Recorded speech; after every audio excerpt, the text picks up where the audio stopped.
Alright, YouTube, so you guys remember this gun, right? This is the gun that I attempted to give a shot to when I was painting the van. You can still see the paint from the van on it. This gun just leaked like crazy. This one had grease in it. I mean, after this, I was like, I don't know what everybody else is talking about. This gun sucks. So, that's why I didn't even clean it. I just have it. I threw it on the shelf as a reminder as not to buy another one. But then, when I looked in my gun drawer, I had another one. See, that's what happens when you get those coupons. Sometimes you just buy them and throw them in the drawer. Anyway, as I'm working on the Jeep project, I definitely did not want to take a chance and try to spray down pearl or anything with this gun. I'm still not confident. I know what the reviews, every guy's like, oh, the gun is great.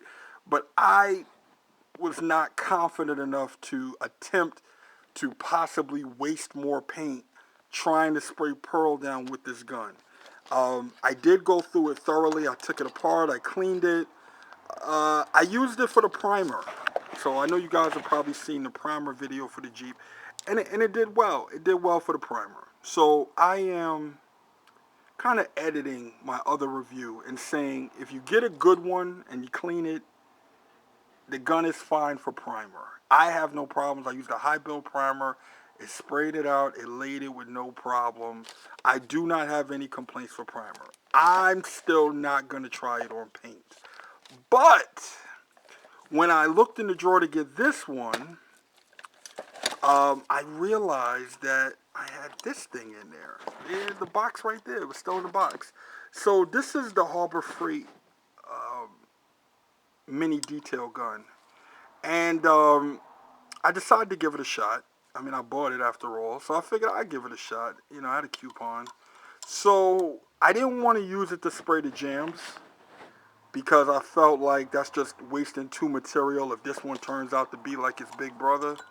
So I said, I'm going to try it under the hood because at least it has a small cup. So they're going to waste a little bit of material if it runs or whatever, doesn't spray right, then it's not a huge deal because it's under the hood. So I did spray it under the hood, and let me show you how it came out. Not bad, right? It did actually really well. I'm very impressed by the mini detail gun. Now, I sprayed the base coat and the clear coat with that gun.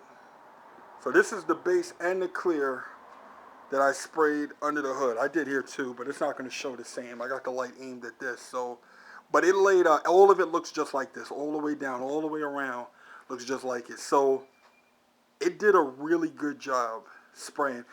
I used my other gun for the jams, but I did want to take a chance under the hood.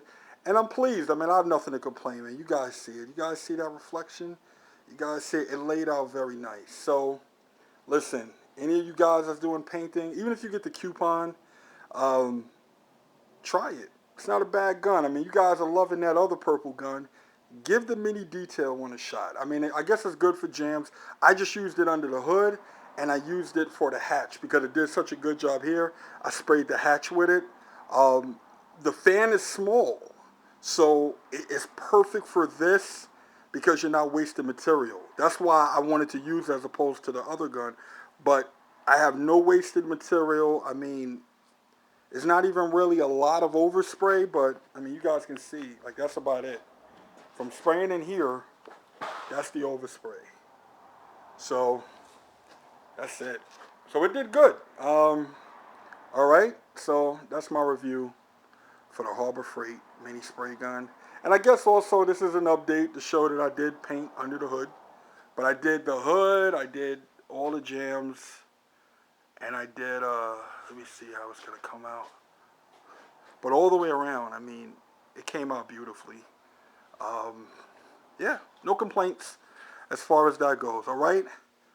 Thanks for watching. Grant 7 Auto Works at newcarsuck.com.